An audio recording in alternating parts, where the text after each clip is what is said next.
Shalom. Selamat sore Bapak Ibu Saudara yang terkasih di dalam Tuhan. Apa kabar semuanya? Puji Tuhan, setiap kita sangat dikasihi Tuhan. Amin.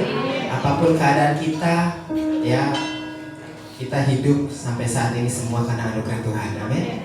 Semua karena kemurahan Tuhan. Kita menikmati waktu-waktu kita bersama Tuhan karena kebaikan Tuhan kita ada sampai saat ini. Berikan kemuliaan, berikan tepuk tangan bagi nama Tuhan. Kita mengarahkan hati kita sama Tuhan. Kita mau bersyukur. Haleluya Yesus. Terima kasih Bapa. Kasih menyata di dalam hidup kami Tuhan. Kami bersyukur Tuhan untuk kebaikan yang Kau telah nyatakan di dalam hidup kami ya Tuhan. Kau memberikan kekuatan, Kau memberikan kelegaan atas hidup kami. Kau memberkati hidup kami ya Bapa. Haleluya Yesus, terima kasih.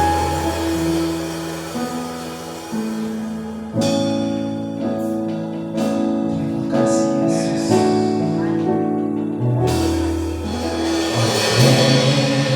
Karena kemurahan Tuhan ku ada sampai hari ini. Amin. Oleh karena kebaikan Tuhan, janji-Mu terjadi bagiku. Oleh karena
Kami berterima kasih untuk anugerah-Mu di dalam hidup kami, Bapa. Kami berterima kasih untuk kasih setia-Mu. Kau tak pernah meninggalkan hidup kami. Kau Allah yang selalu setia di dalam hidup kami. Kami bersyukur Tuhan, Kau memiliki hidup kami. Engkau memelihara hidup kami, Tuhan. Ini hati kami selalu bersyukur kepada-Mu, Tuhan. Kami memuji kebesaran-Mu, Tuhan. Kami serahkan Tuhan untuk ibadah pada sore hari ini dalam tangan-Mu, Tuhan. Kami percaya Kau memberkati setiap kami. Di dalam nama Tuhan Yesus Kristus, haleluya. Amin. Saudara, ada pribadi yang selalu ada di dalam hidup kita. Siapa namanya? Siapa namanya? Yesus, sahabat kita. Amin. Haleluya. Dia selalu ada. Kita menari, kita bergoyang ya. Ada satu saudaraku namanya Yesus yang selalu setia dalam hidup kita. Ada satu saudaraku yang setia.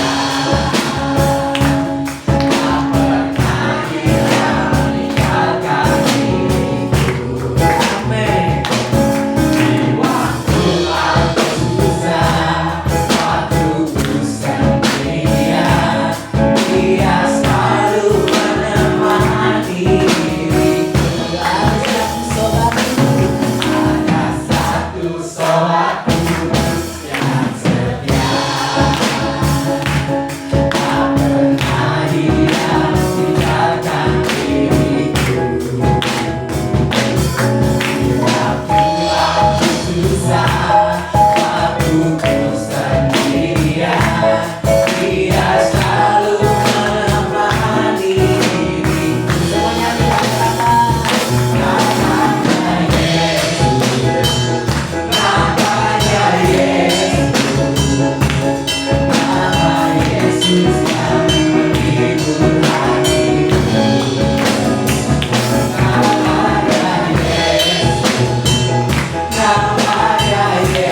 selalu menghibur kita, amin. Ada sukacita dalam hidup kita, amin. Semua sukacitamu, haleluya.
kembali. Haleluya.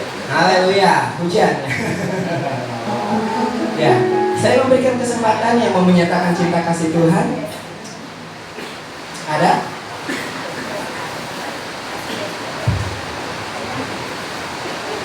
Baik, kalau tidak ada saya berikan kesempatan ya.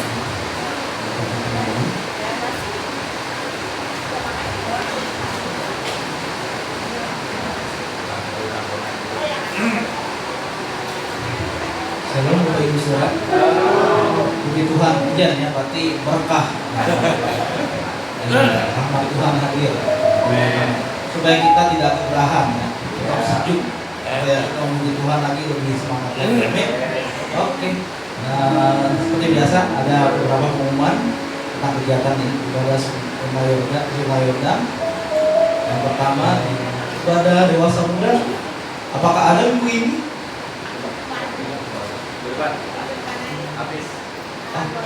Oh ada ya?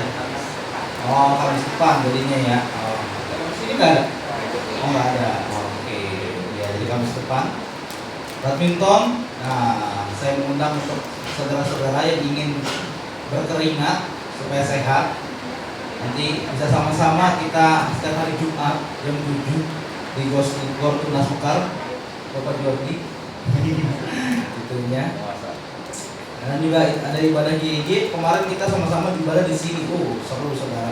Seperti biasa ya, kita mah sebenarnya di akhir-akhir. Kalau main game baru semangat ya. Tapi itulah anak muda ya, supaya tetap semangat dalam Tuhan. Oke, jam 7 dan juga ada ibadah super kit 5:30 di tempat ini. Oke deh ya. Oke, kalau ini sama-sama kita mempersiapkan uang persembahan kita mau berdoa. Bapak, terima kasih atas kasih karunia-Mu yang selalu melimpah atas kehidupan kami. Kami percaya Bapak, setiap perjalanan kami, apapun yang kami lakukan, itu sekolah Engkau yang selalu bersama kami Bapak. Bapak, kami berdoa bagi masa kami, Pastor Cepi, Kau berkati dia, Kau berkati dia agar segala yang dia lakukan Bapak, dia bergunakan. Terima kasih Bapak, setiap kami lakukan persembahan, kami percaya persembahan datang daripada-Mu, sehingga kami ingin memberikan hidupan penuh sukacita Bapak. Hanya di dalam nama Tuhan Yesus. Haleluya. Amin. Amin. Puji Tuhan, saya persilakan agar tugas untuk persembahan. Haleluya Yesus. Terima kasih Tuhan. Kami hidup bukan karena kekuatan kami Tuhan, tapi karena kekuatan-Mu Tuhan.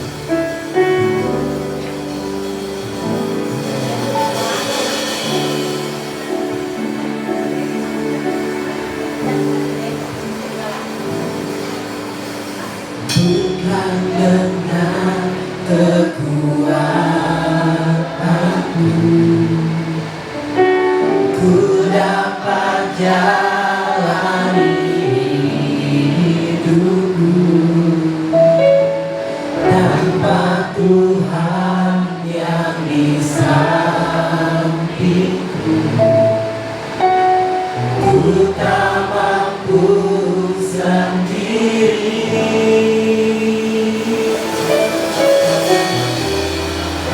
Engkaulah kuatku yang menopangku, bukan dapat wajah-Mu dan berseru pertolongan datang dari-Mu. Angkat tanganku, jangan lepaskan, Kaulah harapan dalam hidupku. Amin Yesus.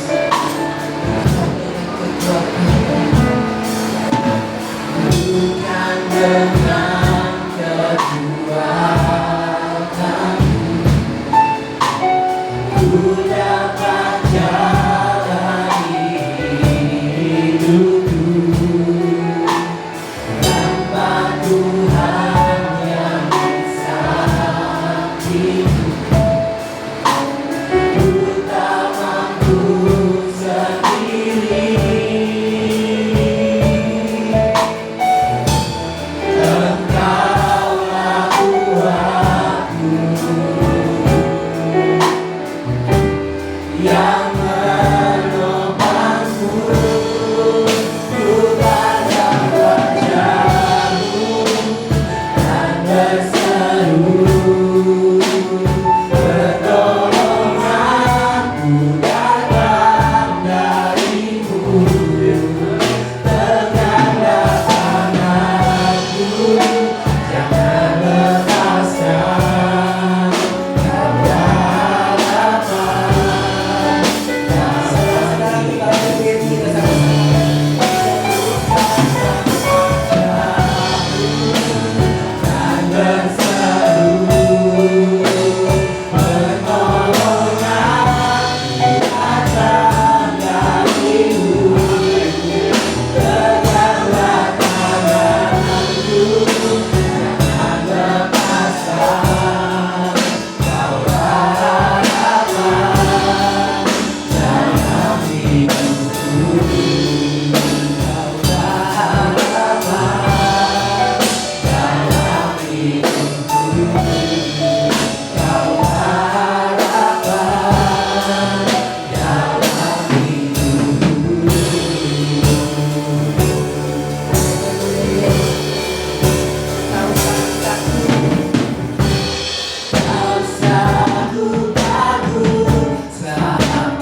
Haleluya.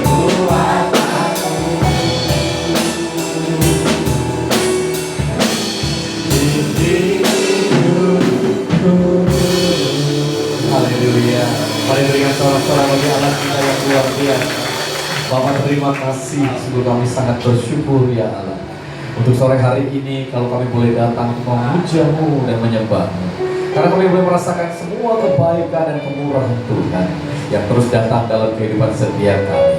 Apapun yang terjadi dalam keberadaan kami, apapun kesibukan kami Tuhan, kami mau Tuhan untuk diam di bawah kaki-Mu, bawa keberadaan hidup kami sepenuhnya kepadamu ya Bapa. Untuk kami boleh mendengarkan semua apa yang menjadi firman-Mu bagi setiap kami, dan bahkan lebih lagi untuk menikmati Engkau ya Allah. Betapa baiknya Tuhan yang luar biasa. Terima kasih Bapa.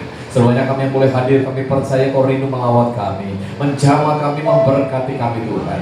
Bahkan dalam situasi kondisi apapun kami mau meyakini benar ada Tuhan di tengah-tengah hidup kami.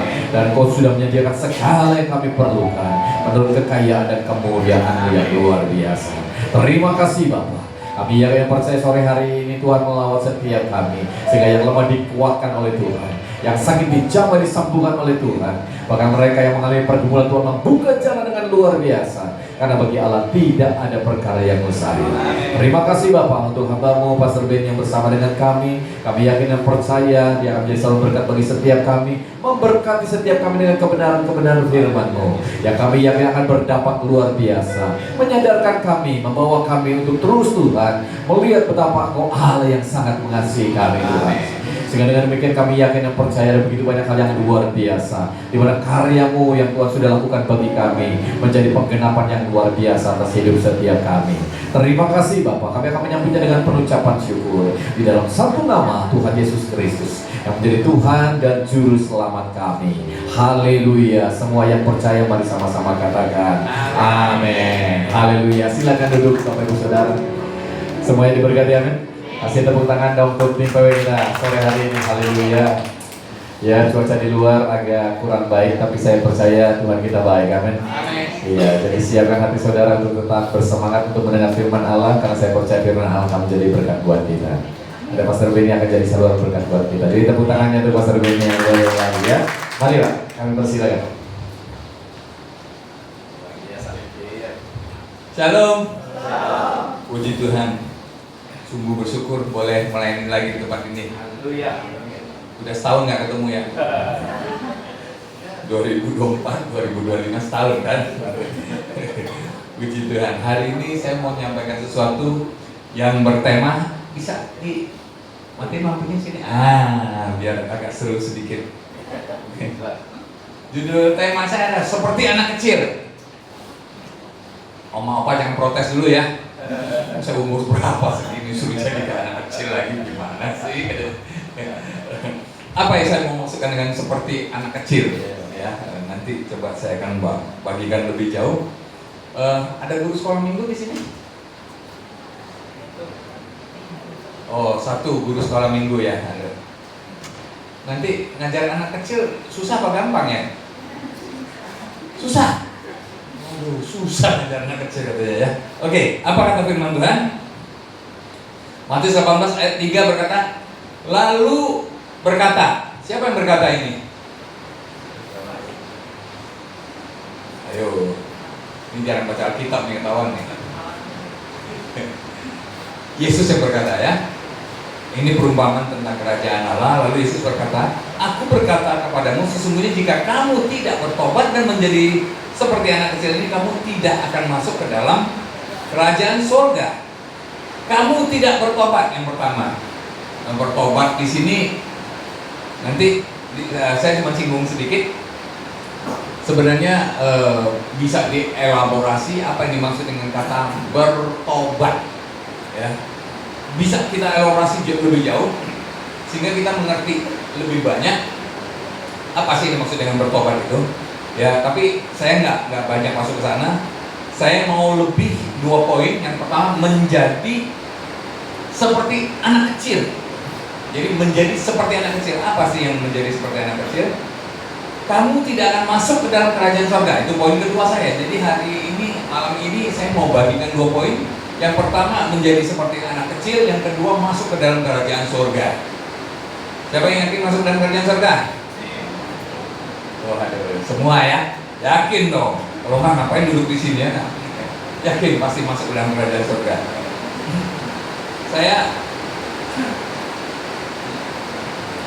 Saya bawa terjemahan TPT-nya. TPT ini The Passion Translation. Anak-anak muda yang lebih banyak jago di gadget mungkin lebih gampang membuka The Passion Translation. Ya, terjemahan The Passion Translation ini bagus buat, saya pikir buat anak-anak belajar ya, apalagi anak muda yang nggak gaptek. Kalau orang-orang tua model saya ke atas sudah lebih nggak gaptek gitu ya. Dia menerjemahkan atau dia versi Alkitab The Passion Translation ini, Alkitab Perjanjian Baru sudah diterjemahin semua, Alkitab Perjanjian Lama dia tidak terjemahin semua. Mazmur dia terjemahin, Amsal dia terjemahin, apalagi ya beberapa lah, nggak semua. Dan terjemahannya itu apa versinya itu yang mereka tulis itu saya lihat sangat bagus-bagus sekali. Ya, karena mereka mencoba menulis Alkitab dari versi kasih karunia Tuhan. Ya, silakan kalau mau dielaborasi lebih jauh, nanti anak-anak muda rasanya lebih gampang ini. Matius 18 ayat 3 berkata, learn this well. Pelajari ini dengan baik. Ya, unless you dramatically change your way of thinking, artinya kecuali engkau mengubah pola pikirmu secara dramatis, dimana kalau di bahasa Indonesia kita diterjemahkan sebagai bertobat. Jadi bertobat itu adalah mengubah pola pikir. Mengubah pola pikir kita. Apa yang diubah dari pola pikir kita? Mengubah pola pikir kita bahwa dulu saya berpikir saya manusia berdosa, sekarang saya mengubah pola pikir saya adalah manusia kudus di dalam Tuhan. Ada amin? Dulu saya berpikir saya jauh dari Tuhan, sekarang saya mengubah pola pikir saya tahu Tuhan hidup di dalam saya dan saya di dalam Tuhan. Ada amin? Mengubah pola pikir, dulu saya pikir Tuhan kalau saya bikin salah sedikit, Tuhan menghukum saya. Saya kalau telat doa sedikit, Tuhan hukum saya. Sekarang saya mengubah pola pikir saya tahu Tuhan begitu baik bagi saya. Ada amin? Itu yang namanya bertobat. Bukan semata-mata mengubah pola laku atau tindak laku, tapi mengubah pola pikir. Itu lebih tepat dengan kata-kata bertobat. Mengubah pola pikir kita tentang siapa Tuhan, mengubah pola pikir tentang siapa saya di dalam Tuhan. Amin. Ya, itu mungkin elaborasi lebih jauh Pastor Cepi yang akan lanjutin. Saya malam ini lebih ke become teachable like a little child. Menjadi ya, jadi pelajari ini dengan baik kecuali engkau mengubah pola pikirmu secara dramatis dan menjadi mudah diajar seperti anak kecil. Teachable like a little child, mudah diajar seperti anak kecil.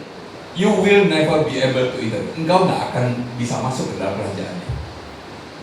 Kalau engkau, kecuali ya, ada kata kecuali di atas, kecuali engkau mengubah pola pikirmu dan engkau menjadi mudah diajar seperti anak kecil, engkau nggak akan pernah bisa masuk ke dalam kerajaan surga. Kecuali mengubah pola pikir dan menjadi mudah diajar seperti anak kecil, maka engkau bisa masuk ke dalam kerajaan surga. Poinnya di sana. Mana tadi guru sekolah minggu? Saya tanya tadi, mudah ngajar anak-anak sekolah minggu? Susah. Padahal ayatnya bilang harusnya become teachable like a little child. Harusnya kita menjadi mudah diajar seperti anak kecil. Ini kontradiksi ini. Ya, sama-sama saya kita berdiri gimana susah dan gampangnya kita share sama-sama ini. Jadi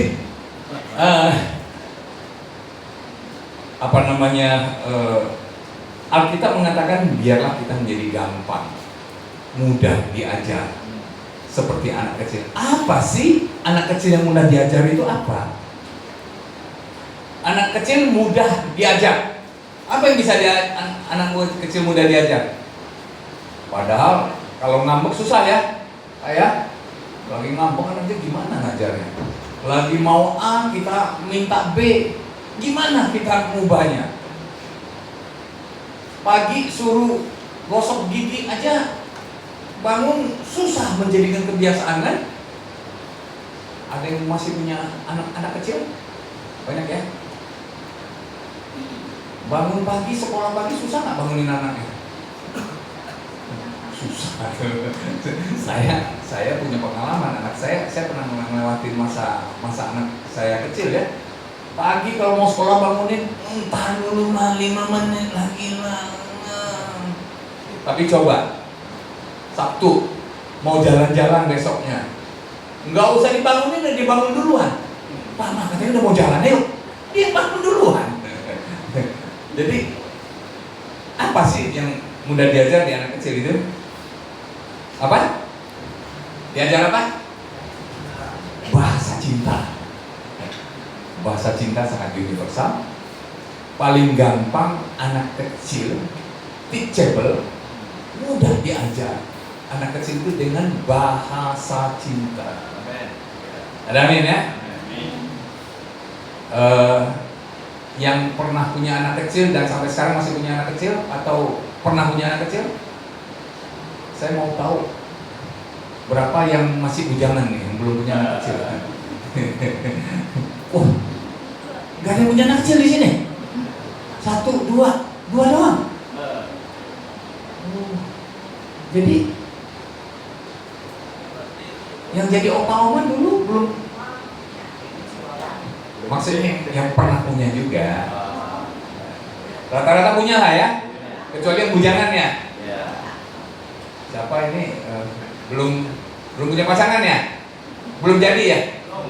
Oh, jadi belum punya anak kecil ya? Oh, iya. Nanti punya anak kecil tahu tuh bagaimana mudahnya punya anak diajar bahasa cinta. Anak kecil itu apa sih? Mudah diajar bahasa cinta, menerima cinta orang tuanya. Saya pernah punya anak kecil. Dulu anak saya kan ngelewatin masa kecil semua waktu lahir. Kemudian kita gendong, kita peluk, kita cium gitu. Besok-besok kalau dia nangis, kita gendong lagi, dia udah kenal bau badan kita. Dia merasa aman. Waktu dia nangis, kita gendong, dia merasa aman, dia diem. Kecuali dia nggak merasa nggak aman, wah dia nangis terus tuh. Kalau dia aman, merasa aman, dia akan diam dan itu menjadi ingat di dia. Ini baunya Benny nih. Besok saya gendong, dia ingat tuh baunya. Dia ingat kehangatan tangan saya, dia bisa diam. Digendong orang lain belum tentu diam. Itu anak kecil gampang diajar seperti itu. Saya kasih contoh. 2 tahun lalu saya pernah ikut satu tur ke Turki. Tur ke Turki kami berangkat satu rombongan itu, karena turunnya ke Turki banyak, sebagian lah 50% daripada yang berangkat itu juga keluarga-keluarga muslim. Ya, jadi ada sepasang anak muda muslim yang punya anak umur sekitar 6-7 tahun, anaknya cowok, dan anaknya ini cukup nakal, susah diatur sama bapaknya. Dan kebetulan kakek neneknya juga ikut tuh di dalam tur sana, dan bahkan juga susah diatur sama kakek neneknya. Tapi itu anak, saya pernah gendong dia sekali, lalu dia menjadi lengket sama saya. Dia bisa lari-lari, dia bisa nempel duduk di kaki saya. Waktu kami turun dari bus ke satu tempat, saya turun duluan, dia bisa di belakang, dia kejar, mak bapaknya udah sibuk, anaknya lari nanti hilang gitu. Dia gandeng tangan saya. Ya udah tenang aja, saya yang pegang anaknya. Sama mak bapaknya dibiarin saya pegang. Itu anak bisa, saya duduk di pangkuan saya, dia bisa peluk saya. Hanya karena saya pernah peluk dia, saya gendong dia, dan dia merasa nyaman. Sampai-sampai kami pulang dari tur pun, mak bapaknya ngomong, "Pak, kapan ketemu Pak? Ini nyariin nih." Anaknya nyari saya gitu. Saya cuma pikir, wah, latihan jadi engkong ya. Latihan jadi engkong, karena itu anak 6-7 tahun gitu. Nah, yang luar biasa, dia sama kakek neneknya nggak bisa begitu. Sama kakek nenek dia sendiri, dia nggak bisa lari nemplok seperti itu. Sama saya bisa. Dia lari, saya lagi jalan, dia lari, toto ditabrak sama yang digendong sama sampai orang tuanya kaget. Weh, jangan begitu. Sorry Pak, nggak apa-apa saya bilang. Ini anak gampang banget diajar. Dia tahu orang yang sayang sama dia, tulus apa enggak. Saya ini keluarga muslim, saya tidak peduli. Waktu saya sayang sama anak itu, saya senang, saya gendong dan saya peluk itu dengan benar tulus. Dan anak itu bisa belajar, menerima. Dan dia jadi lengket sama saya. Saya pikir Tuhan mengajarkan sesuatu hal. Kalau kita belajar bagaimana menikmati kasih Tuhan, menerima cinta Tuhan, kita bisa seperti anak itu. Ya, anak kecil yang nangis tadi pagi ya, kami di Ayola ada satu Jumat bawa anak kecil di depan ketemu saya mau saya salamin nih. No, karena nggak kenal, dia nggak pernah menerima sentuhan saya. Mungkin dia baru di situ dia melihat saya senyum sama dia, jadi dia akan menolak. Tapi dengan berjalannya waktu, saya percaya kalau dia bisa berinteraksi lebih lama, saya bisa gendong dia. Ada amin. Anak kecil itu akan sangat gampang menerima cinta yang tulus. Waktu dia digendong, waktu dia dipeluk, itu dia bisa membedakan. Suster yang di rumah yang ngurusin anak kecil, ya, yang orang tua nanti nih, yang sudah nanti akan pasangan, kalau suami kerja istri kerja, anak kan harus ada yang ngurusin, ya. Bagaimanapun juga ada yang ngurusin sepanjang hari, orang tuanya pulang tuh anak ngejar orang tua atau ngejar ke suster atau yang merawatnya. Yang normal ngejar orang tuanya. Kalau sampai nggak ngejar orang tuanya berarti orang tuanya juga cuekin anaknya. Ya, saya waktu anak sulung saya juga, saya punya anak, saya juga pakai suster, dan susternya itu sangat sayang. Kalau anak saya pukul, kalau karena nakal, saya marahin, saya omelin, saya strap, saya sentil, itu yang nangis susternya. Anak saya mah dipukulin, dipototin aja bapaknya, yang nangis susternya. Saya nggak susternya sama dia, saya pernah mukul dia nggak? Nggak pernah. Yang mukul dia saya. Tapi dia tahu siapa yang sayang sama dia, yang tulus. Yang ini sayang tulus sama anak, sama dia. Yang satu sayang karena fulus, yang satu tulus, yang satu fulus karena ada duitnya dia sayang. Jadi bagaimanapun dia akan bisa membedakan cinta. Itu anak kecil, dia sangat gampang membedakan cinta yang dia bisa terima.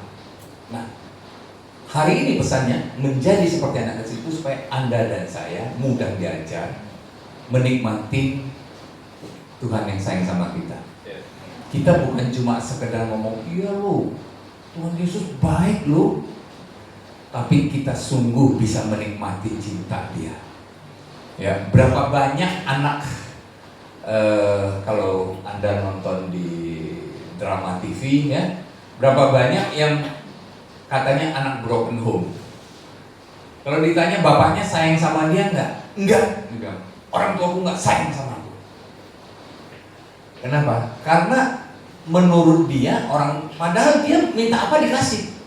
Jadi bukan persoalan uang, bukan persoalan materi, tapi persoalan dia menikmati enggak orang tuanya. Apakah Anda dan saya menikmati Tuhan? Pertanyaannya seperti itu. Kalau kita menikmati Tuhan, kita tahu persis Tuhan sayang sama kita. Amin. Kalau kita nggak menikmati, ya sama aja. Seperti yang kita lihat di drama-drama di TV. Boleh aja bapak ibunya orang kaya, tapi naik mobil, mau nonton bisa, mau ini mau itu bisa, mau jalan pun bisa, makan di restoran pun bisa, uang nggak pernah habis dari orang tuanya. Tapi dia kalau ditanya dia akan bilang, papaku nggak sayang aku, mamaku nggak sayang aku. Anak sulung saya di sekolah di luar negeri. Dia punya teman satu, anak tunggal. Bapak ibunya sangat proteksi sama dia. Lalu semasa kecil remaja sampai dia menikah, dia selalu bilang orang tuaku nggak pernah sayang sama aku. Itu membekas di hatinya. Hari ini dia bisa berkata, iya mereka sayang sih, tapi dengan cara yang salah. Dia mulai mengerti bahwa orang tuanya itu sebenarnya sayang, cuma dengan cara yang salah. Tetapi hati yang luka itu sampai hari ini, ternyata dia bilang apa sama suaminya? Aku nggak mau punya anak. Ini anak cewek. Aku nggak mau punya anak. Tunggu sampai orang tuaku meninggal baru aku mau punya anak. Loh kenapa? Aku nggak mau anakku disayang sama kakek neneknya lebih daripada dulu sayang aku. Karena dia tetap merasa bahwa orang tuanya nggak sayang sama dia. Secara logika dia bisa berpikir bahwa orang tuanya sayang dengan cara yang salah. Tetapi dia masih nggak mau, nggak rela. Karena dia masih tetap merasa orang tuanya nggak sayang.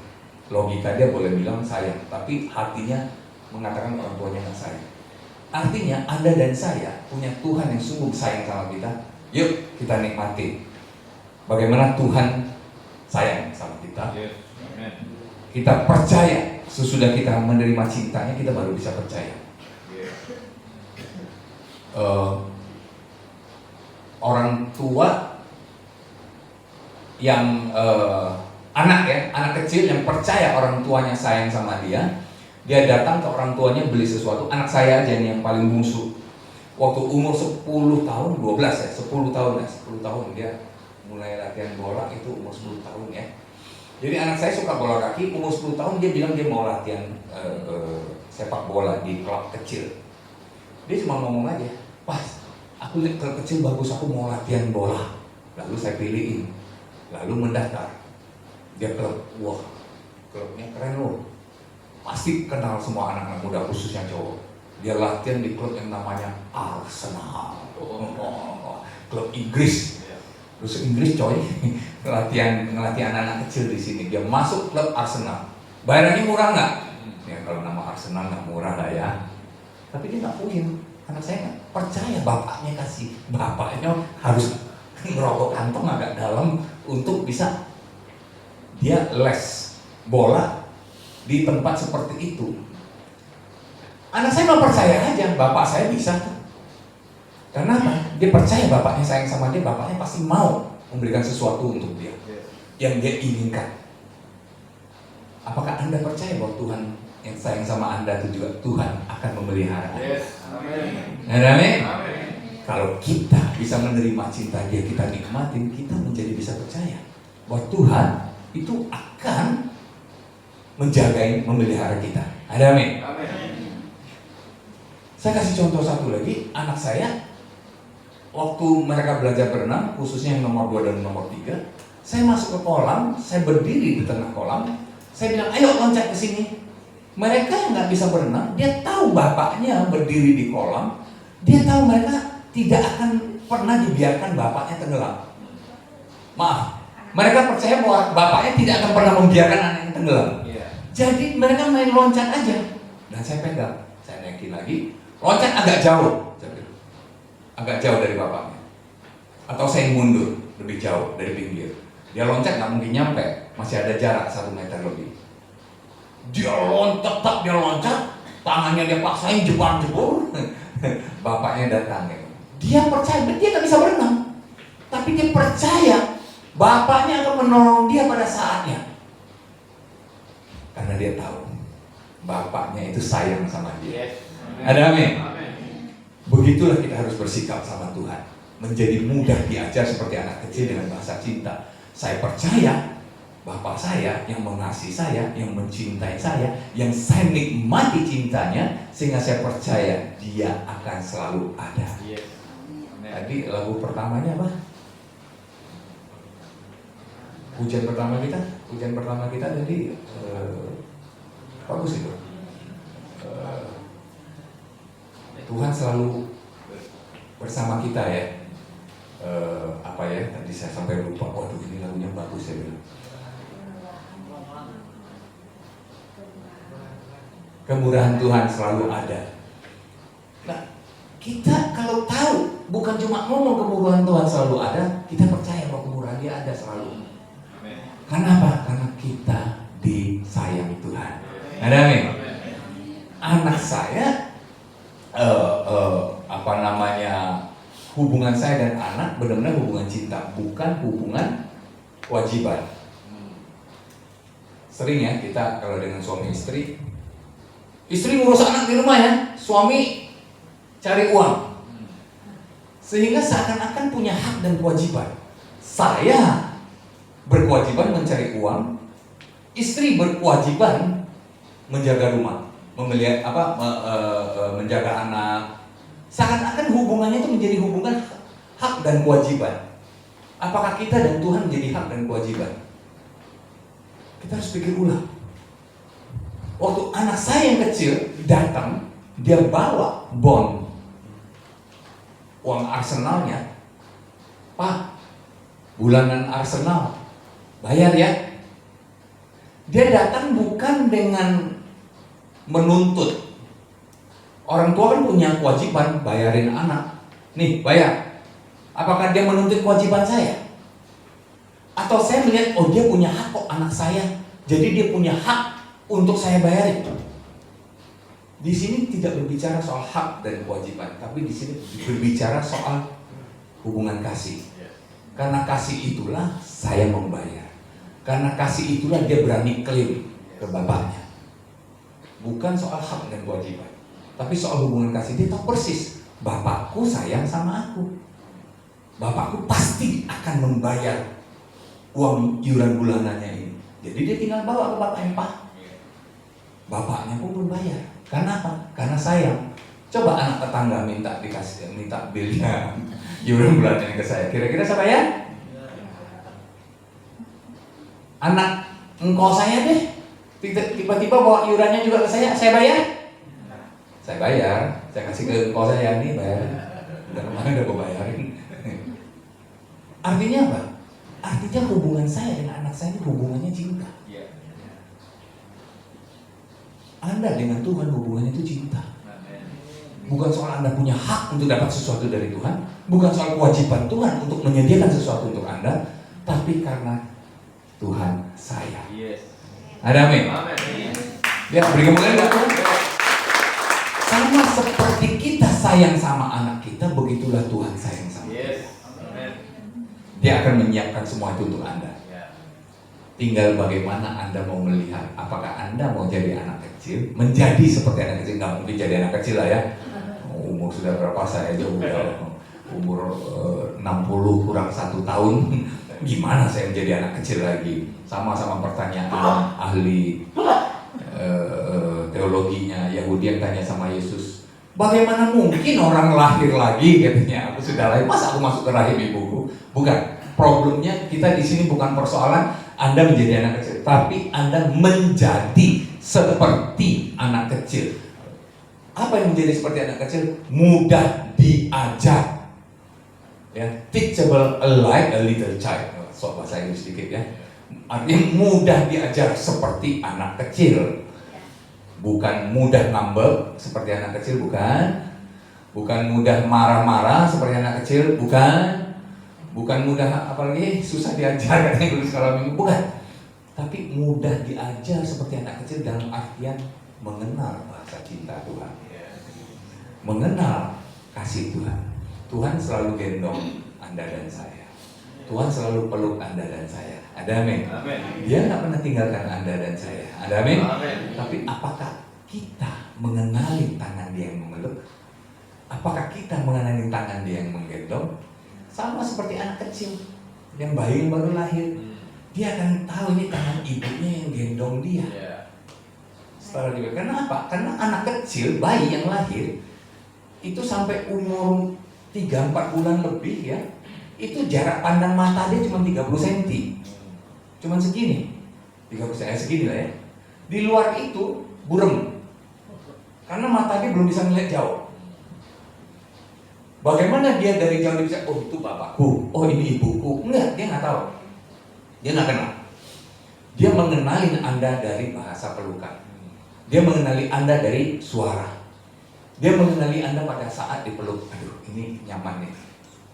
Ini aman nih. Aku kok kalau dipeluk ini aman.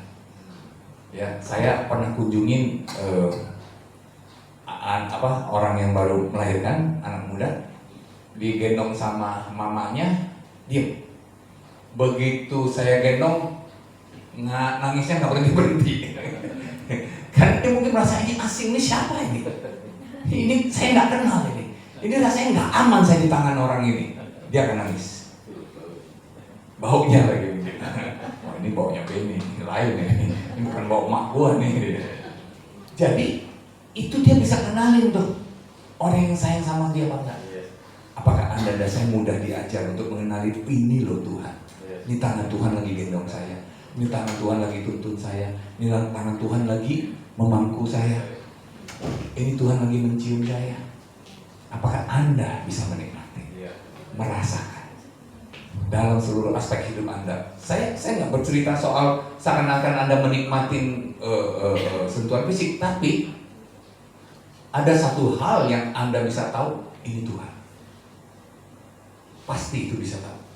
Tadi pagi saya di Ayola, saya diberkati sama WL-nya. Ada satu lagu pujian yang dia naikkan, yaitu aku akan menyanyikan kebaikan Tuhan, dia bilang. Waktu dia bilang baiknya keluar aku menyanyikan kebaikan Tuhan, saya seakan-akan mendapat pewahyuan dari Tuhan, kata-kata kebaikan Tuhan. Itu yang membedakan bagaimana saya merasa ditolong Tuhan atau saya mendapat kebaikan dari Tuhan. Tadi pagi lalu saya mendapatkan pewahyuan, saya akan mulai belajar bahwa saya akan mengubah pola pikir saya dengan kata-kata pertolongan Tuhan dengan menjadi kebaikan Tuhan. Ada amin? Kenapa?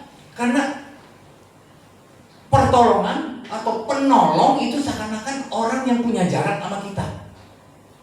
Saya ditolong si A, saya ditolong si B. Ya, tapi kalau sama orang tua kita merasa ditolong nggak? Enggak. Kita nggak merasa ditolong. Kalau kita orang tua melakukan kebaikan buat kita tuh, kita nggak merasa ditolong. Karena ya ini memang papaku membuat kebaikan buat aku, karena aku anaknya. Saya dapat pewahyuan itu tadi pagi, saya mau mulai mengubah pola pikir saya, bahwa saya mulai mengubah bagaimana keajaiban mukjizat setiap hari dalam detail hidup saya akan mulai melihat itu sebagai kebaikan Tuhan atas saya. Saya tidak akan melihat lagi sebagai pertolongan Tuhan. Bisa nangkap nggak? Kalau pertolongan itu rasanya pokoknya ada jarak dengan orang yang menolong dengan orang yang ditolong. Tapi kalau saya merasakan kebaikan Tuhan, itu menjadi tidak ada jarak. Seakan-akan memang orang tua saya. Ya, seperti orang tua, kisah anak bungsu. Dia berani minta sama orang tuanya bagi warisan sekarang. Karena apa? Karena dia tahu dia punya hak atas itu. Dia punya bagian menurut dia. Sehingga dia tidak merasa bahwa itu sesuatu yang harus dia minta-minta. Tapi itu bagian saya. Karena ini anaknya dengan bapaknya.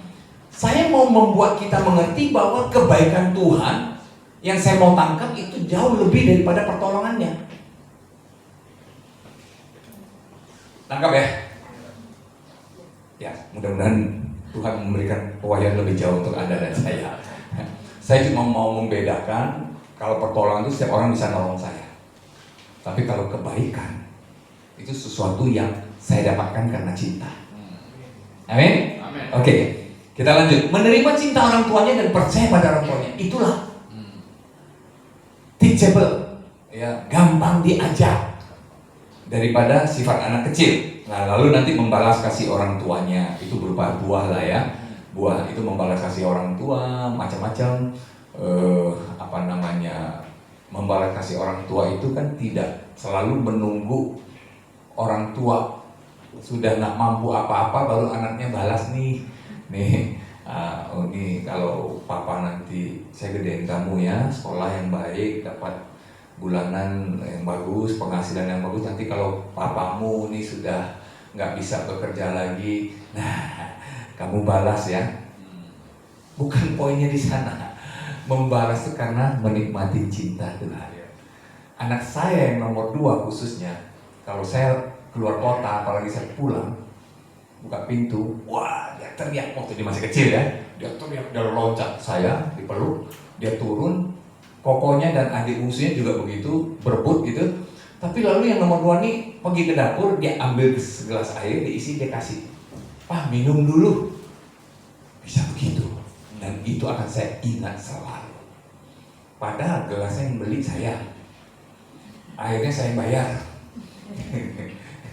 Dia nggak ngapa-ngapain, nggak keluar duit. Dia cuma ngambilin doang buat saya. Tapi buat saya itu sesuatu yang berarti. Ada amin? Dia memberikan karena apa? Karena dia menikmati cinta saya. Sekecil apapun yang dia perbuat, tapi karena dia menikmati cinta saya menjadi ternyuh. Saya menjadi wow. Tahukah Anda? Waktu Anda menikmati cinta Tuhan, waktu Anda percaya Tuhan menolong Anda, dan Anda membalas kasih dia sekecil apapun karena lahir dari pengertian menerima cinta dia, Tuhan di surga pun akan tertawa terbahak-bahak. Wow, anakku yang satu ini. Lalu kalau nggak bikin gimana? Yang nggak membalas, dia tetap sayang sama Anda. Sama, saya tetap sayang sama anak saya nomor 1, sama anak saya nomor 3. Yang nggak pernah bikin gituan. Mereka lebih nggak melankolis. Ya sudah. Tapi anak saya nomor 2, dia melakukan itu menjadi sesuatu yang wah. Lalu apakah sayang saya kepada si nomor 2 lebih daripada kepada si nomor 1 dan si nomor 3? Enggak, sama. Cuman hati saya menjadi berbunga-bunga. Karena saya melihat dia bisa membalas. Saya melihat dia menikmati cinta saya. Amin. Waktu Anda bisa memberikan sesuatu karena Anda menikmati cinta Tuhan, itu Tuhan tertawa. Yes, luar biasa. Amin. Sama persis dengan gereja dan komunitas ini. Waktu Anda menikmati bagaimana gereja atau komunitas di sini mengasihi Anda, ya, memberkati Anda, lalu Anda punya sesuatu yang mau diberikan kembali sebagai bentuk mungkin contoh pelayanan. Mungkin orang lain yang disuruh pelayanan ya, pastor ya, tunggu deh, belum deh. Tapi ini jangan kan Pastor Cepi ngomong, belum ngomongnya, Pastor kasih saya pelayanan dong. Nah, itu pasti berbunga-bunga tuh pastornya. Saya yakin gitu, pasti berbunga-bunga. Pastor, saya mau melayani di sini, saya mau melayani jadi ini, saya mau dong di sini, saya mau dong di situ. Wow. Tapi itu lahir dari menikmati kasih gereja ini. Ada amin? Itu yang luar biasa. Itu Tuhan pasti tertawa, gembira atas setiap Anda. Amin. Berharap pada orang tuanya, lalu bergantung pada orang tuanya, berlindung pada orang tuanya, mengandalkan pada orang tuanya. Itu loh sifat anak kecil. Dia balas kebaikan orang tuanya, cinta orang tua yang dia nikmati, dia berharap pada orang tuanya. Dia nggak mau tahu orang tuanya punya duit apa enggak. Ini udah dekat lebaran, sebentar lagi libur lebaran, libur sekolah nih, 10 hari. Pak, kemana kita? Dia nggak peduli dengan kantong bapaknya ada duit apa enggak. Enggak, ada ibu yang senyum tuh, kayaknya anaknya udah mulai ngomong, liburan kemana nih. Pokoknya dia cuma inget tahu satu hal, saya mau liburan. Pak, gimana? Pokoknya jalan deh. Ya beresin damol juga nggak apa-apa lah, muter-muter sehari. Itu dia nggak pusing dengan bapaknya, tapi dia percaya, dia berharap, dia bergantung, dia berlindung, dia mengandalkan orang tuanya. Apapun yang dia lihat, dia tahu orang tuanya seakan-akan bisa aja tuh, anak kecil. Ya, dia percaya orang tuanya bisa, dia percaya orang tuanya mampu. Begitulah Anda seharusnya melihat bagaimana Tuhan ada dan saya. Ada amin. Apa poinnya saya mau sampaikan ini? Jadi saya mau ajak kita, mari mengubah cara pikir kita sehingga kita bisa menjadi seperti anak kecil yang mudah diajar gitu. Diajar bahasa cinta ya. Poinnya kemana? Tadi dari awal saya mau sampaikan 2 poin. 1, mudah diajar. 2, masuk kerajaan surga. supaya Anda dan saya bisa masuk kerajaan surga.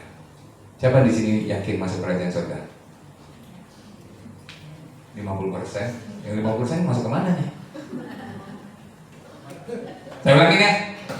Kita cepat aja jawabnya. Siapa di sini yang yakin masuk dalam kerajaan surga? Wah, itu mantap, 110% Mas. Luar biasa. Masuk kerajaan surga. Nanti ya, waktu kita mati secara fisik. Ya, nggak salah. Tapi apa yang saya mau maksudkan dengan kita ya?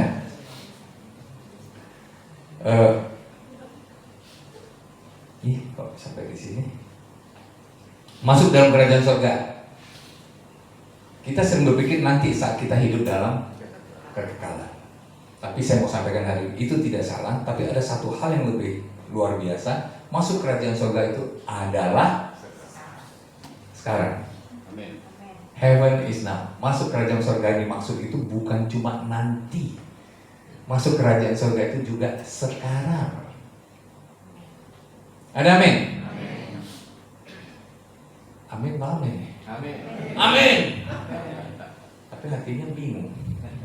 Apa maksudnya masuk kerajaan surga sekarang? Maksud saya, Anda dan saya percaya kan, Anda sudah hidup di dalam Tuhan dan Tuhan di dalam Anda. Yes. Amin. Amin. Amin.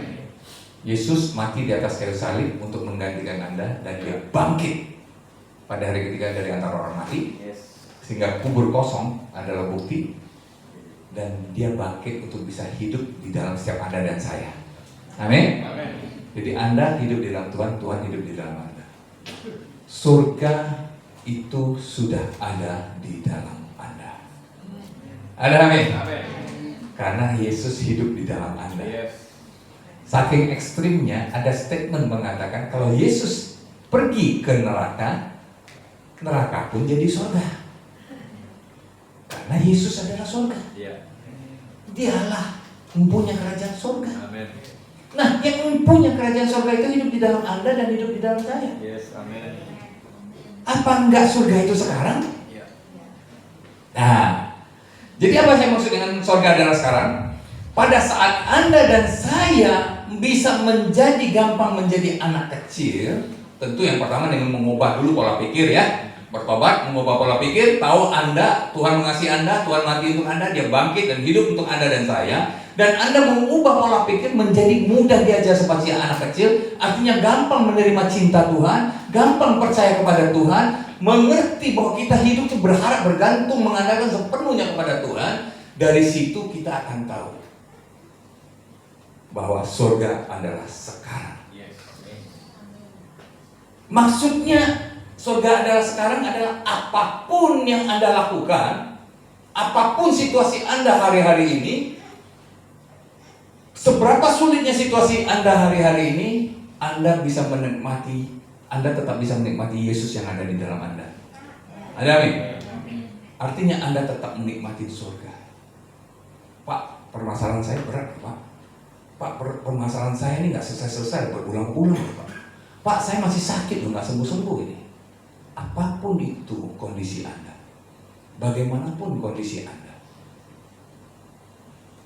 tapi kalau Anda menjadi mudah diajar seperti anak kecil, Anda tahu Tuhan senantiasa sayang sama Anda menikmati tangan Dia yang menggendong, Anda menikmati tangan Dia yang menuntun, situasi apapun, Anda tetap bisa bersukacita karena Tuhan.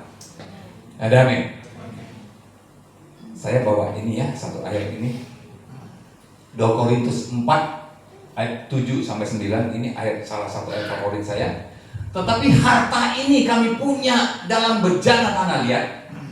Maksudnya bejana tanah liat itu saya, kita, supaya nyata bahwa kekuatan yang melimpah-limpah, kita ini punya kekuatan yang melimpah-limpah keluar, ya, berasal dari Allah, bukan dari diri kami.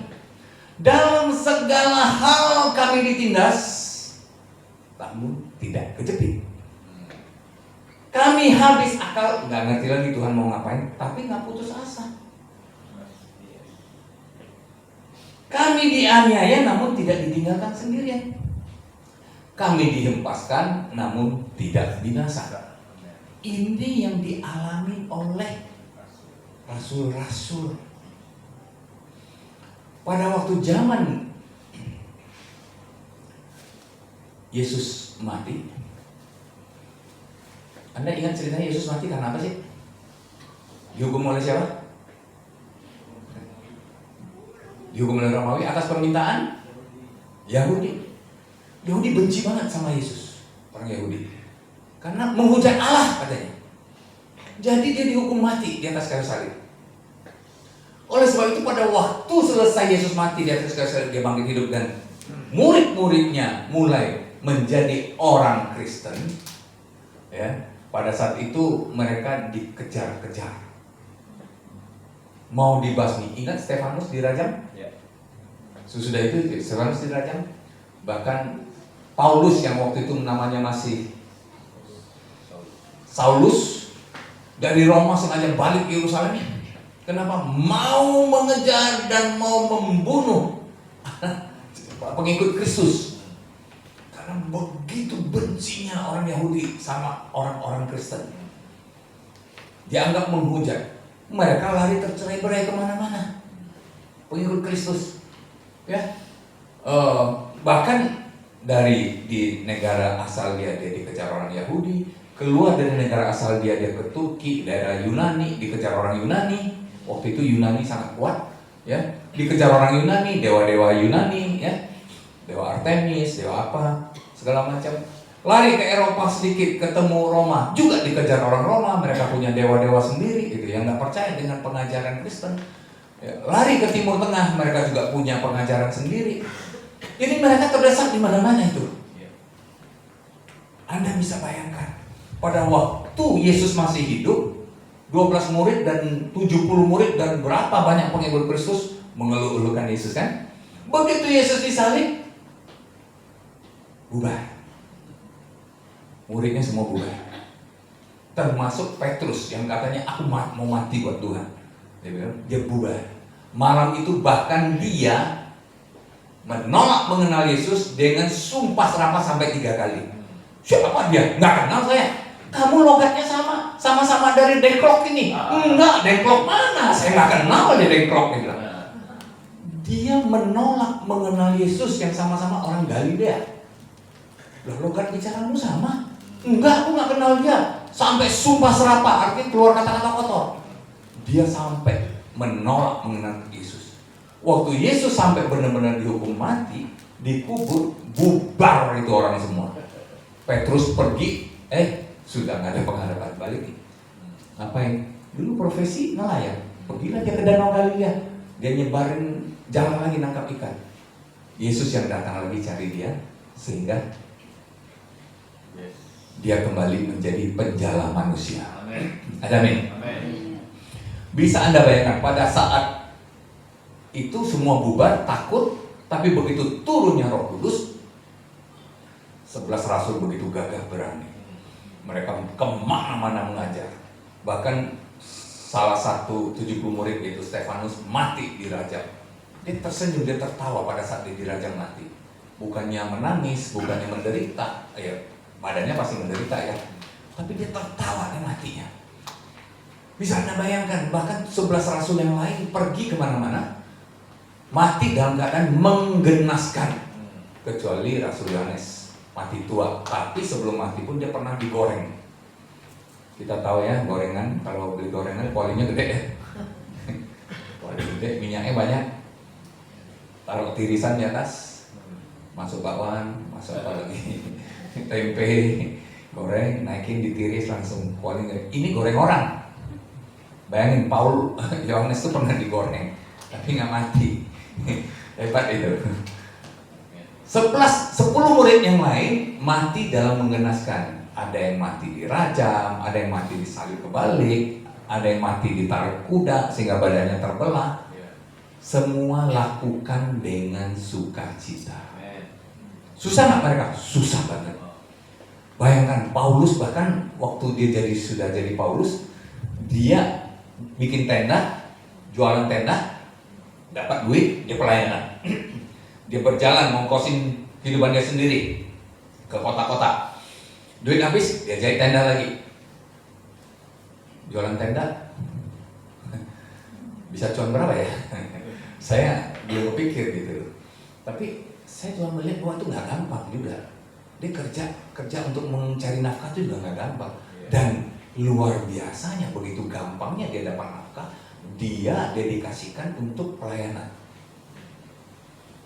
Kalau mereka tidak menikmati yang namanya heaven is now, kalau mereka tidak menikmati yang namanya Kristus yang adalah surga di dalam dia, nggak mungkin mereka bisa lalui itu semua dan bisa keluar ayat ini. Ada amin. Kami ditindas, tapi nggak kejepit. Habis akal, enggak putus asa. Aniaya, enggak ditinggalkan. Diempaskan, tapi tidak binasa. Saya kaget waktu 2 tahun lalu yang tadi saya cerita ke Turki, saya ke satu daerah yang namanya Pamukkale. Ya, saya jadi ingat, namanya Pamukkale. Di Pamukkale itu banyak bukit-bukit, gunung-gunung, bukit yang keras gitu ya. Dan itu jauh dari kota. Nah, ternyata di sana diketemukan komunitas kuno orang Kristen. Jadi kami ke sana dipugar aja sih, nggak sampai seperti apa karena Turki kan sekarang negara Muslim ya. Jadi ini dulu bekas komunitas Kristen, dia bilang, oke, kami masuk, kami lihat, oh di sini dia bangun, jadi batu yang keras itu mereka korek dan saya ramah, ini batu keras. Pernah lihat ulekan? Itu batu keras seperti itu, tapi lebih keras dari itu ya. Jadi keras, dikorek sampai bentuk satu ruangan. Ini jadi gereja. Mereka korek lagi, ini jadi dapur. Tempat kalau dapat hewan dibakar, dipotong, ini ada aluran buang airnya, buang kotorannya. Lalu mereka korek-korek lagi satu tempat yang lebih rendah dekat daerah yang bawah, lebih dekat sungai kecil. Nanti mereka bangun asrama untuk murid-murid cowok dan murid cewek tinggal. Jadi Anda bisa bayangkan, mereka korek seperti itu. Kebetulan kami pada saat itu pergi memang bukan mulai musim dingin. Jadi di dalam batu itu pun dingin. Berasa dari ruangan. Saya cuma pikir, dulu gimana dinginnya, mereka nggak punya jaket kayak saya. Yang tebal enak gini. Nggak punya sepatu kayak saya, hangat. Zaman 2000 tahun yang lalu. Gimana mereka melalui hidup ini harus korek batu untuk jadi ruangan. Dan mereka mau lakukan itu. Kenapa mereka dikejar-kejar? Saya tanya kenapa mereka bikin di sini? Ya Pak, kalau mau mati ya Pak. Kalau di kota dikejar orang, jadi mereka lari ke sana. Bisa Anda bayangkan tertindasnya mereka kayak apa? Makanya keluar segala hal kami ditindas, namun nggak kejepit. Oh boleh, kami mau dibunuh, dikejar, kami tinggal lari ke daerah pinggiran. Ya, kami habis akal, nggak ada rumah tinggal. Ya, tapi nggak putus asa, tinggal dikorek-korek. Kami dianiaya, tidak ditinggal sendirian. Jadi ini bisa keluar ayat seperti ini. Sungguh-sungguh karena mereka menikmati surga yang ada di dalam mereka. Ada nih. Kondisi apapun boleh ada, tapi itu mereka tetap bisa menikmati Tuhan. Heaven is now. Itu yang membuat orang-orang ini luar biasa. Dicatat dalam Alkitab untuk menjadi pembelajaran buat kita. Kalau orang itu bisa, kita pasti bisa. Ada amin. Karena mereka jauh-jauh lebih secara fisik menderita dibanding kita. Waktu saya melihat kondisi mereka, saya bilang, waduh, kita di sini sudah kadang-kadang kita komplain, Tuhan, kami kok minoritas di sini ditindas. Oh, kita udah teriak, dibanding sama itu nggak ada apa-apanya. Seperti itu, satu hal aja. Kalau Anda dan saya mengerti Tuhan mengasihi Anda, itu sudah ada di dalam Anda dan saya. Ada amin? Heaven itu di dalam kita, surga itu di dalam kita. Nggak bisa enggak. Situasi boleh susah, tapi kita tetap menikmati cinta Tuhan. Kita tetap bisa menyanyikan, ada satu sobatku yang setia, dia tak pernah tinggalkan diriku. Di waktu aku susah, waktuku sendirian. Waktu Anda dan saya susah, waktu Anda dan saya merasa sendirian, Tuhan Yesus gak pernah tinggalkan Anda. Dia ada di dalam Anda dan saya. Nikmati cinta Dia. Anda tetap bisa berjoget kayak kita nyanyikan lagu. Problem boleh ada, masalah boleh ada, sakit penyakit mungkin masih tetap ada, tapi kita bisa berdansa di dalam Tuhan. Ada amin? Puji Tuhan. Kasih kemuliaan buat Tuhan. Apa Bang? Kita kasih kemuliaan buat Tuhan. Terkadang kita ini melihat masalah kita ini menjadi besar, lebih besar dari Tuhan. Itu problemnya. Saya pernah sampaikan di sini belum soal bunuh diri. Saya tahu jembatan. Di sini belum ya? Belum. Saya lupa. Kalau sudah saya nggak mau cerita lagi. Belum ya? Soal bunuh diri belum ya? Oke. Jadi saya pernah pelayanan di Batam. Lalu diajak sama gembalanya ngeliatin pulau Batam ke pulau Rempang ke pulau Galang, gitu ya? Atau Batam, Galang, Rempang kayaknya. Jadi gereja di sana punya pelayanan di Pulau Rempang, jadi ngeliatin 2 buah pulau, jembatan tuh, sudah punya jembatan. Jadi kami tinggal pakai mobil lewat. Perginya saya nggak ngeh, pulangnya saya lihat setting jembatan, jembatannya besar, bagus, megah, bagus ya jembatan ini. Tahu-tahu saya lihat ada tulisan, dilarang bunuh diri di sini. Nah, kaget saya.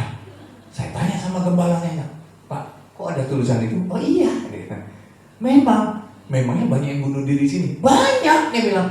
Kenapa? Gampang. Beliau baygon mahal, belum tentu berani minum. Di sini tinggal loncat, Pak, bilang murah lagi.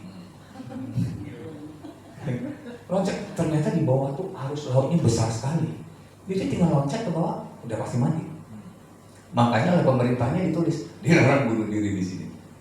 Lalu saya nanya, Pak, analisa saya, logika saya langsung bertanya, Pak, ini bunuh diri di sini kayaknya 80% anak-anak muda nih kayaknya. Kok Bapak tahu? Dia bilang, bener Pak ya. Ternyata banyak anak muda yang bunuh diri. Saya bilang gara-gara cinta nih pasti. Dia nggak punya data, dia nggak bisa jawab. Tapi kalau buat saya, anak-anak muda ya urusannya cuma cinta. Kalau sudah urusan cinta, wah, putus cinta buat anak muda, dia merasa dunia kiamat. Bom nuklir kalah dahsyat, dolar naik 20.000 pun kalah dahsyat. Ya. Begitu putus cinta rasanya dunia runtuh. Dia merasa dunia yang masalahnya jauh lebih besar daripada Tuhan. Itu yang sering terjadi. Begitu melewati saya dulu juga ngalamin. Waktu sempat diputusin cinta sama istri saya ini, untuk sesaat juga kelakuan kayak orang aneh, orang gila juga. Orang kalau ngeliat ini kurang kerjaan lu, bener lu, sedeng. Tapi selesainya itu hari ini saya, kok saya bodoh, kok saya begitu. Berapa banyak Anda dan saya bawa contoh putus cinta ini bukan untuk Anda putus cinta, bukan menikmati atau merasa putus cinta, bukan. Saya bawa contoh ini untuk Anda dan saya bisa mengerti bahwa kadang-kadang ada satu persoalan yang sepertinya harusnya sepele, sepertinya sederhana, sepertinya nggak biasa-biasa aja lah, ya.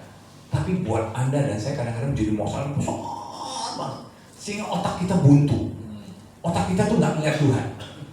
Yang dilihat cuma masalah ini. Masalah ini aja. Itu yang mau saya sampaikan. Waktu masalah lalu kita bisa ketawain, kok gua dulu bodoh begitu ya. Pernah sakit gigi? Pernah ya? Rasanya kalau lagi sakit gigi, siapapun dekat ketawa sama saya, mau saya tabok aja gitu ya. Nggak mau makan gigi. Diketawain lagi, dibercandain lagi, ngamuk beneran. Karena apa? Menurutnya sakit gigi inilah persoalan yang paling besar di dunia ini. Yang lain nggak lebih besar daripada itu. Itu yang terjadi. Kita mengalami masalah, kita merasa masalah kita besar banget, sehingga Tuhan pun nggak kelihatan. Sehingga otak kita yang tahu, yang tiap minggu di sini diceritain bahwa Tuhan baik, Tuhan cinta, Tuhan ada di dalam kita, itu menjadi hilang semua. Masalah yang ini lebih besar nih. Pak, Bapak nggak tahu utang saya ini udah ditagih-tagih sama teman satu itu. Tiap hari nagih. Gimana kalau dia sampai ke kantor, dia unjuk muka dan dia ngomong tagih di kantor, kan malu saya. Mulai kita berpikir yang aneh-aneh. mulai ketakutan yang aneh-aneh. Ya kalau Anda memang utang ya berani bertanggung jawab lah. Tanggung jawab gimana Pak? Saya kan nggak punya uang buat bayar. Ya tanggung jawab, berani malu. Siapa suruh berani pinjam? Dia berani malu. Artinya apa? Kalau buat saya punya utang, saya nggak bisa bayar. Orang nagih ke saya belum bisa bayar. Saya nggak perlu takut dia sampai cerita sama orang. Saya nggak perlu takut sampai ketahuan si A, si B, si C gitu ya. Nggak perlu takut. Dia memang saya utang. Saya nggak maling. Kalau maling, iya saya malu. Saya utang kok. Saya pinjam dengan baik. Cuman memang saya saat ini belum bisa balikin. Mau ngomong apa? Anggap maksud saya ya. Kecuali maling. Maling, aduh. Itu mau taruh di mana ya? Salah, kita memang salah. Selama saya nggak maling kok. Apa yang saya takutkan? Kadang-kadang kita berpikir hal-hal yang belum tentu terjadi sudah menakut-nakutin kita sehingga kita merasa persoalan itu begitu besar. Saya pernah mengalami persoalan yang jauh-jauh lebih besar yang membuat saya kalau secara manusiawi sudah stres, mungkin bisa gila. Ya, sampai-sampai saya butuh cash flow. Ya, saya butuh cash flow yang cukup lumayan besar. Sana sini udah nggak ada jalan keluar. Apa yang terjadi? Saya punya aset yang gampang dicairkan, terpaksa saya cairkan dengan segera. Memangnya kenapa kalau saya jual aset, katakanlah emas?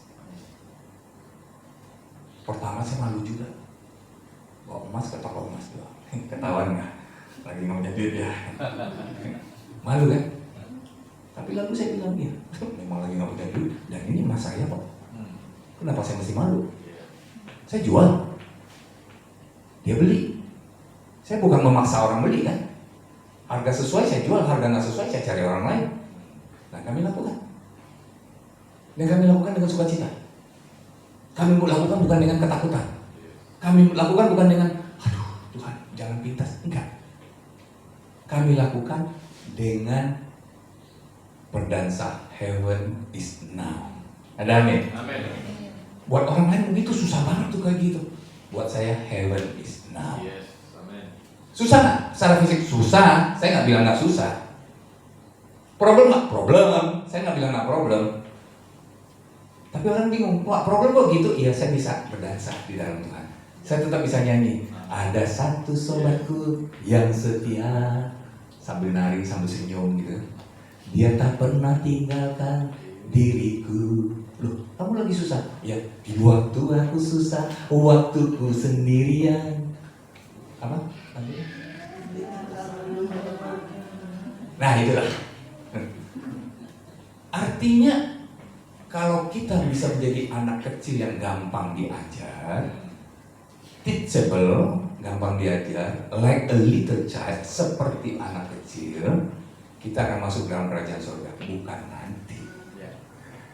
Ini tidak cerita soal nanti saja, itu sudah pasti.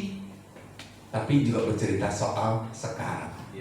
Kalau kita nikmatin Tuhan, sakit boleh ada, utang boleh ada, masalah boleh ada, tapi saya tetap bisa menari di dalam Tuhan. Ada amin? Amin. Puji Tuhan.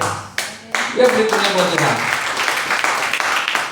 Inilah yang dimaksud kerajaan surga adalah saat ini di dalam kita. Surga adalah sekarang. Amin. Amin. Yes. Katakan surga adalah sekarang. Surga adalah sekarang. Yes.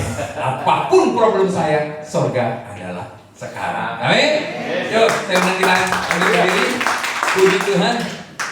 Haleluya. WL Singer silakan.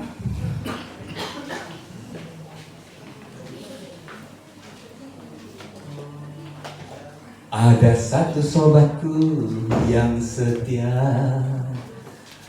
dia tak pernah tinggalkan diriku. Di waktu aku susah, waktuku sendirian.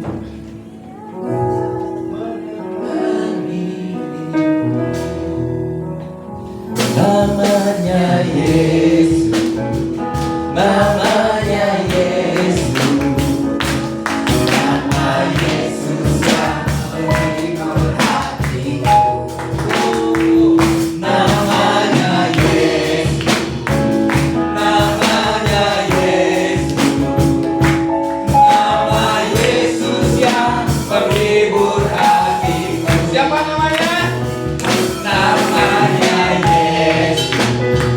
namanya Yesus, nama Yesus yang menghibur hatiku. Sekali lagi, siapa namanya?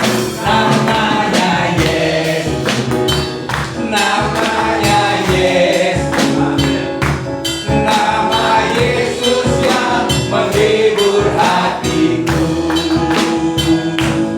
nama Yesus yang menghibur hatiku,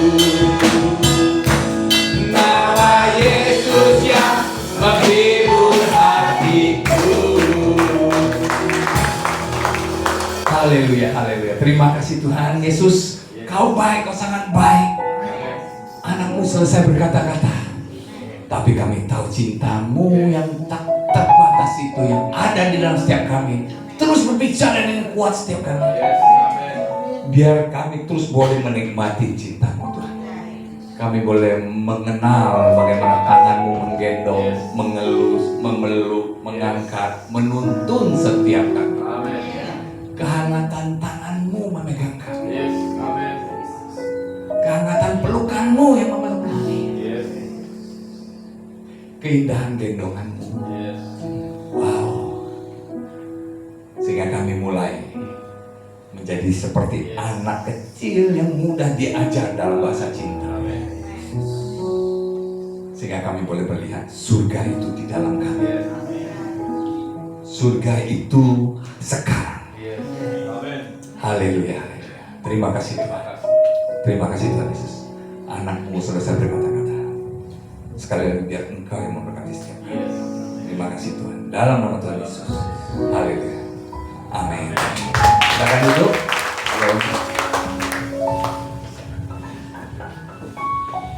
Yes, tepuk tangannya lebih dahsyat lagi Bapak Ibu Saudara. Semuanya diberkati amin? Iya, jadi ada beberapa poin penting yang harus kita pahami bahwa ketika kita melakukan segala sesuatu sekarang, karena kita sudah menerima cinta Tuhan yang luar biasa. Amin. Jadi kalau Bapak Ibu Saudara hari-hari melayani, beribadah, ya, melakukan begitu banyak hal yang luar biasa, saya percaya karena kita sudah menerima begitu banyak kebaikan Tuhan dalam hidup kita. Karena kita punya Bapa yang baik, amin. Jadi apapun masalah saudara, kita nggak perlu takut, nggak perlu khawatir, karena Dia Allah, sahabat kita yang sejati, amin. Dan Dia selalu melakukan begitu banyak perkara yang luar biasa. Jadi kalau hari-hari ini ada begitu banyak pergumulan, ingat ada Tuhan di tengah-tengah hidup kita. Ya, kita bisa datang kepada Tuhan dan kita bisa menikmati begitu banyak pertolongannya yang luar biasa. Jadi jangan pernah putus asa, amin. Jadi senggol kiri kanan saudara, jangan pernah putus asa. Ya, berikan kemuliaan sekali lagi bagi Allah kita. Ya, sama-sama balik berdiri, Bapak Ibu Saudara. Dukung doa juga untuk Paskah yang akan datang, Bapak Ibu Saudara. Ya, untuk mempersiapkan segala sesuatunya, kita mau Paskah bersama, ya, menikmati kemenangan yang daripada Tuhan. Ya, walaupun masih beberapa bulan lagi, tetapi kita mau mempersiapkan itu. Ya, dukung dalam doa biar itu semua boleh terjadi dan biar nama Tuhan dipermuliakan. Ya, kita akan puji ini besar anugerah-Mu dan kita akan akhiri ibadah kita pada sore hari ini. Haleluya. Bapak terima kasih besar anugerah-Mu atas hidup kami. Terpujilah nama-Mu Bapa. Kasih karunia-Mu ajaib atas setiap kami. Haleluya. Besar anugerah-Mu, yes, amin. Berlimpah kasih-Mu, semakin hari semakin bertambah. Besar anugerah-Mu,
kasih Bapa, di penghujung dari ibadah kami, segala pujian, hormat, syukur kami hanya kami naikkan bagi Engkau yang layak untuk menerimanya.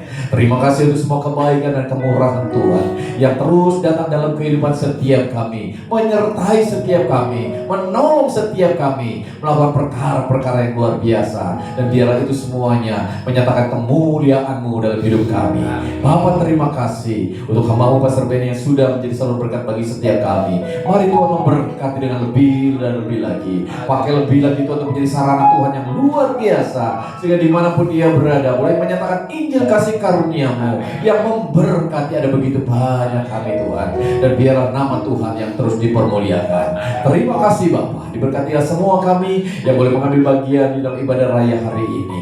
Kami percaya tidak ada yang terkecuali Tuhan. Berkati setiap kami, pribadi demi pribadi, keluarga demi keluarga, anak cucu mantu kami semuanya diberkati oleh Tuhan, dan apapun yang kami lakukan diberkati oleh Tuhan, dan biarlah nama Tuhan yang dipermuliakan. Terima kasih Bapa. Lalu kami berdoa bagi bangsa kami Indonesia. Mari Tuhan memberkati bangsa kami, karena kami yakin dan percaya Kau mengasihi bangsa kami Tuhan, sehingga bangsa kami senantiasa ada dalam perlindungan, penyertaan Tuhan yang luar biasa. Juga untuk kota kami terus berdoa, biar kota-kota ini senantiasa ada dalam penyertaan Tuhan yang ajaib, menjadi tempat di mana kehadiran Allah kuat nyata di dalamnya, dan nama Tuhan yang dipermuliakan. Dan sebentar kami meninggalkan tempat ini kembali ke rumah tangga masing-masing, kami percaya penyertaan Allah ajaib atas setiap kami, sehingga kami boleh tiba di rumah tangga masing-masing dengan selamat, tidak kurang suatu apapun, dengan berkat yang daripada-Mu.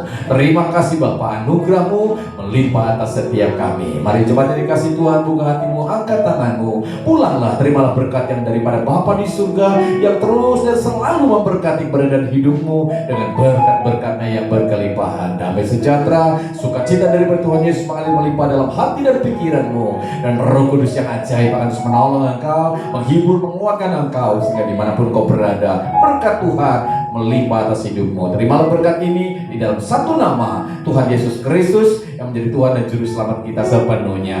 Haleluya. Semua yang diberkati bersama-sama katakan amin. Tuhan Yesus memberkati. Haleluya.